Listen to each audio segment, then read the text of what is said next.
180s come together, it gives WVIZ the largest source of its income. Over 2/3 of the income from this community comes from individuals, and that's the way it should be, because it means we can give you the kinds of programs you enjoy. So get to your telephone right now while we go back out to the Home and Garden Show and listen to another question from one of the people who is visiting there. Hi, my name's Patty Mitchell, and I'm from Columbus, Ohio, and I never cut the dead stems and the leaves from my perennial. Is it okay if I do that now? Well, Patty, you can do that anytime, as a matter of fact. It doesn't matter when you do it, just as long as you don't cut off any of the new growth that's at the base of the plant. So anytime you want to just pick off dead leaves, trim off dead stems, go right ahead. Don't we sound like experts? We do, don't we? But you will also, because you know your friends are going to be coming to you saying, hey, do you have that book you told me about? Because that question, the answer they're actually all going to want to borrow it. It's there, right. I mean, these are very everyday common sense questions. You don't have to have the greenest thumb on the block. As a matter of fact, your thumb may turn a little greener because you have this collection of items. So go to your telephone right now, quickly through the lineup again at the $60 level. We have the wonderful collection of the inserts, all the wonderful pieces from the Botanical Garden, the Cleveland Botanical Gardens newsletter that went to members over a 20-year period. In those newsletters, they'd often have questions and answers. They'd often have articles and tips. And they went back into the archives. What a chore this was to assemble 20 years of this material, Maureen. And it's all being put into this book called The Gardener's Guide for Northeastern Ohio. That will come your way at the $60 level. At the $90 level, you'll have your choice of the home video, The Gardener's Guide to Northeast Ohio, or the book, The Cleveland Garden Handbook. And then at the $180 level, you'll get the entire package coming your way. I know you had something to say about the handbook. Well, you know, I was just noticing as we were talking about this handbook and using it for gardening tips and whatever.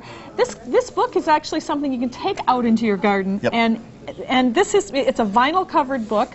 It's a three-ring binder. Three-ring binder book. Right. So you can add other information that you might get about gardening that you could put in here, or notes that you make for yourself. Well, there's also a pocket in the front, too. There's a pocket in here.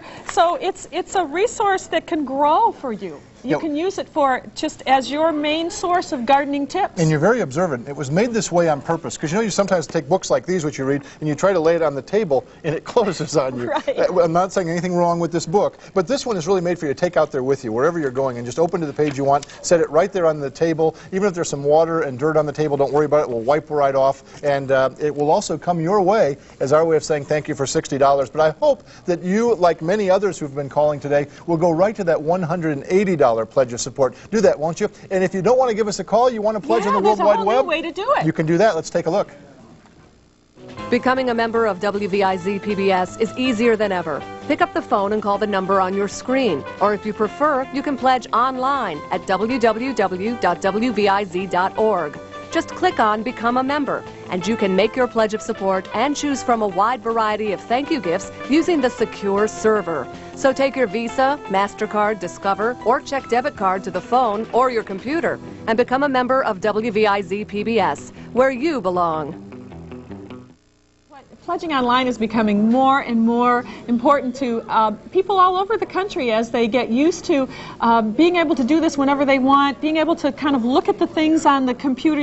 I assume there are pictures on the site of the items, of the books that we're talking about, of the videotape. You can take your time deciding, but the important thing is to pledge, whether you call or whether you do it online. That's right. As a matter of fact, if you're sitting home right now, maybe you're sitting at your computer listening to this, it's easy just to click that button, go to WVIZ.org, and you can get your pledge all taken care of. Or give us a call. We've got some wonderful friends behind us from the Ford Motor Company. They have given up their day to take your pledges of support, and they want to be busy. And the only one who can make them busy is you. Well, there they are. What a handsome group they are. Yeah, they want to be busy.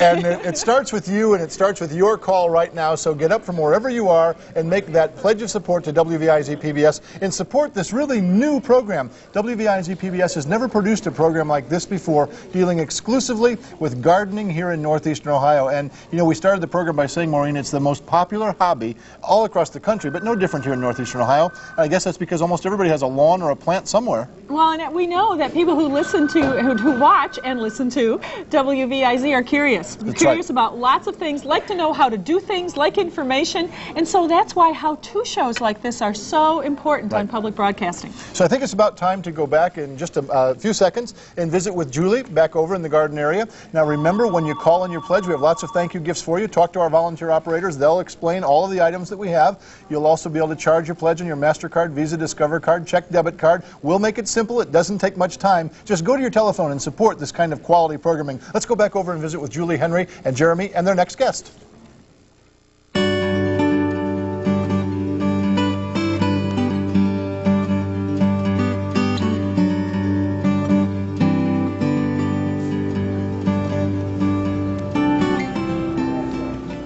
Well, Angelo Petiti just showed us some of those new annuals and perennials that you'll find this year, but what do you do once you get your plants home? Well, join us is my friend Michael Lose here, who's curator of collections at the Botanical Gardens. Michael, you have all these plants. What are you going to do to prepare your bed for them? Well, the best thing you can do is spend a lot of money on soil amendment. You want to put in compost or leaf humus, maybe some sand, and really mix that into the top foot to foot and a half of soil. If you don't do that, you end up with a kind of a slow perennial or annual bed, and things just don't grow very quickly and they don't fill out like they should. Any different preparation for a perennial versus for an annual? Well, you might want to fertilize a little bit heavier once things are in the ground for your perennials. But for the most part, as long as you do an excellent soil amendment, everything is going to grow very, very well for you.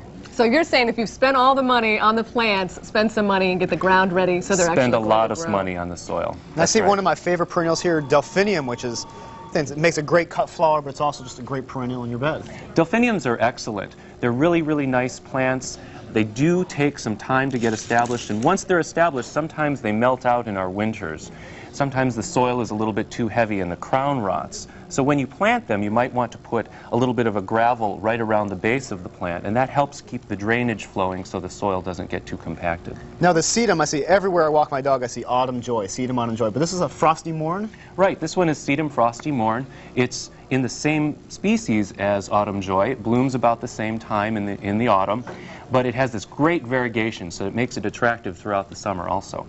Do you find more people are buying perennials because it is an initial investment, but then they're going to have the plants year after year? I mean, is it worth that initial investment? Absolutely. I really love putting perennials in the ground because they do come up every year and you get to experiment. There's a lot of new perennials that are coming out all the time. I do like filling in with annuals, though, because you get seasonal color. You get that really bold splash of color all summer long. You know, a good marigold gives a great display. Now this campanula back here, is this an annual or perennial, Michael? This is a perennial campanula. This is a relatively common campanula. It's called the birch hybrid. It's Campanula portenschlagiana, which is a really, really long name for bellflower. And they bloom mostly in the spring, and they'll give about 6 weeks of really fine color. And you can keep that color going by taking off the dead flowers.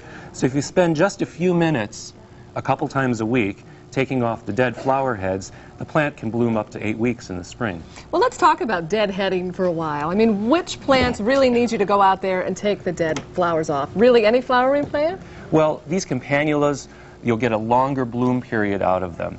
When you're talking about annuals, if you go in and you start taking the dead flowers off of annuals, you'll get more flowers over the course of the entire season. So the plant actually is much more colorful wherever you have it placed. When you're putting your annuals in and you already have blooms on them, should you take those off until the plant gets established? Is that a good rule of thumb, or do you not want to do that? I've heard it both ways, that you don't really want to put them in with the flowers on there because that's taking the energy out instead of letting the roots get established. Right. It kind of depends how mature the plant is initially. When you're talking about a 6-inch pot that is an annual container pot, if you take the flowers off of this, you're going to end up really losing a lot of color. But if you have a small plug, say a marigold, and it has one of those single yellow flowers on it, and you're going to just put it in the bed, it's good to take it off, then it'll establish faster.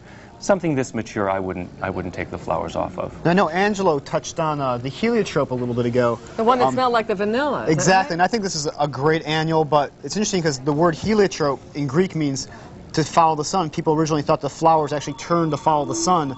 While it's not true, I think this is a great Great annual for in front of borders. It's a great plant. It's a great border plant. This is something you can put in containers. We'll talk a little bit more about that later on. But this one blooms all summer, and it's superbly fragrant. It's a really nice plant for the garden. You know, you have a lot of people who like to spend a lot of time out in the yard and work in the garden, but what about people who want to have beautiful flowers around them through the summer, but they really don't want to go out there and spend a lot of time doing maintenance? What do you recommend for them? Wow, there's a lot of low-maintenance perennials. Delphinium is not a low-maintenance perennial. For a low-maintenance perennial, I would go into the sedums. Yes, this is the sedum frosty morn. Things like coreopsis, which are tick seeds, and the most popular one right now is moonbeam coreopsis. It has a light yellow flower. It's an excellent perennial. It blooms for about 6 or 8 weeks during the summer, and if you deadhead it, it can bloom quite even longer than that. Now, when you put these into the ground, is there a rule of thumb? Because I know some people say dig a hole twice as wide. Some people just stick it right in the ground. So if you're going to go to put in your delphinium, how would you do anything special for that? Well, if I'm starting a perennial bed, I would want to put 6 inches to 10, maybe even 12 inches of compost down